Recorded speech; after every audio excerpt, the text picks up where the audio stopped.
I wonder, do you think we can conserve anything? Can there be any conservatism without kind of a metaphysical level, without God? Is there any way that politics can maintain itself, can have any sort of stable founding without anchoring itself in something metaphysical and believing in something higher? Because to me, it feels in a way that, liberalism in a way is entropy. I think Curtis Yarvin makes this point, Right. and it's continual decay if you do not anchor it in something. But Right. anchoring it in something would mean that you would have to declare your principles and stick to them. They're non-negotiable, and you don't, start deciding that tomorrow, oh no, we've evolved, we have moral evolution. So I don't know what's your feeling about that, because I'm a bit conflicted about it as well.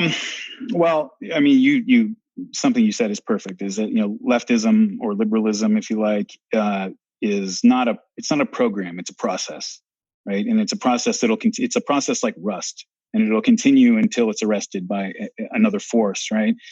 And that's always the challenge, because what it means is it doesn't suffer from being lazy for a generation or something. It can always just pick up where it left off.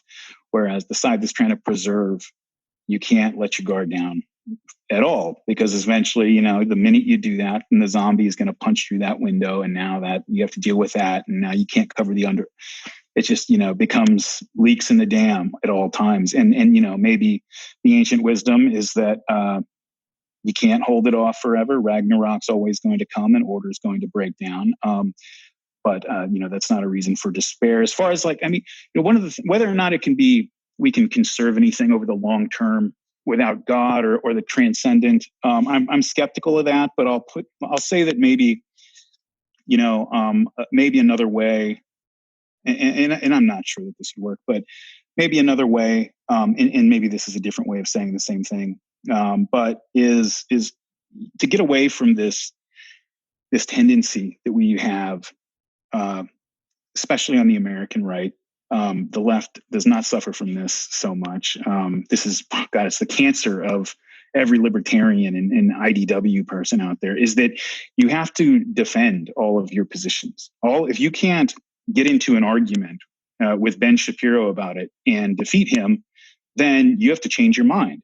And that is ridiculous. I mean, it is perfectly fine to say, no, this is how I don't even know why I feel the way I feel about this, but I feel very strongly about it. And the fact that you've got a higher verbal IQ than I do, is not going to talk me out of it.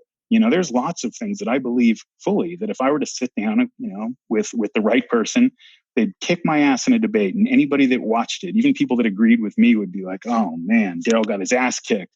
But he's not going to change my mind on that. And people say, well, then you're not open-minded, you're not flexible, or you're not thinking for yourself, or whatever it is. That is just nonsense. It's perfectly fine to defer to tradition, defer to custom, defer to people that you look up to and trust and admire, or the history of your society or civilization.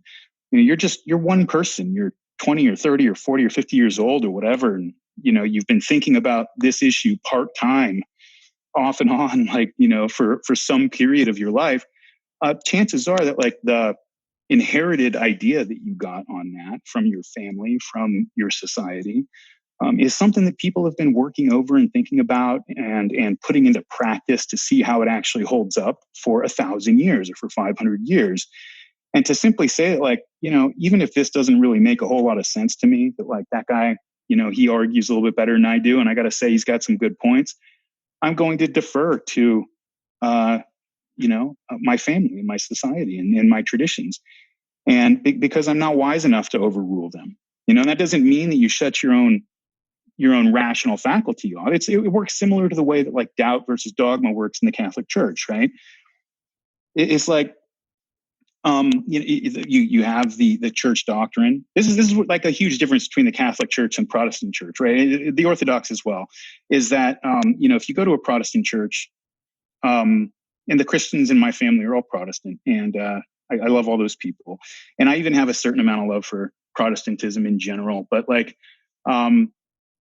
it's that you go to church on Sunday and you're going to hear what the preacher learned in Bible school, or what he's thought about since then, or some books he's read, or whatever. And that's what you're going to hear.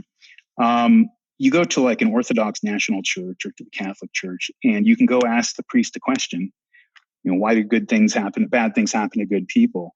And he can say, well, it's interesting that you asked that because we've actually been talking about that for 1,500 years. In fact, our very best and most hip people have been thinking about that for 1,500 years. And it gets better. We wrote it all down. And so we have this entire like long tradition. And after all that, like here's where we're at right now. Doesn't mean it's not necessarily going to change at some point in the future, but this is where we're at. And that's the doctrine. And so maybe that's something that you're just like, gosh, like that just doesn't like, I really have trouble, with that one, right? Like the Catholic teachings say on gay marriage is that you can't have gay marriage or abortion, but you're a modern person, you grew up in modern America, and it just doesn't, you just can't quite emotionally like get it, right? That's fine, actually. What you do is you say, I'm going to defer to this grand tradition, to this, to this tradition that has been handed down to me, that people far smarter, far more committed, good, pure people, pure soul, have been working over with everything in their guts, like for 1,500 years. I'm going to defer to them on it. And so that's like the infallibility of the doctrine or whatever, right? Is that deferral? But then the doubt's perfectly fine. Doubt is like your road to wisdom. It's you wrestling with that. You may wrestle with the Catholic doctrine on gay marriage or abortion until the day you die.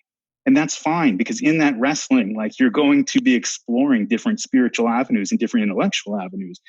And I think, take that outside of religious ideas. And I think that, is something that we really need to more confidently put forward, that you can simply believe things. And so the reason this was my answer to your question on that is by simply saying that, like, no, this is the idea that we represent, period. It's in a way making it an eternal principle, by saying that we don't have to defend it, doesn't require defense, is another way of saying that it's sacred in a way, it's inviolable, and it's really the only way to defend against an opposition, which has a much easier job, which is to poke holes and break down and hinder. It's just a much easier job than building and preserving. It takes a lot less energy, and it's a lot easier to,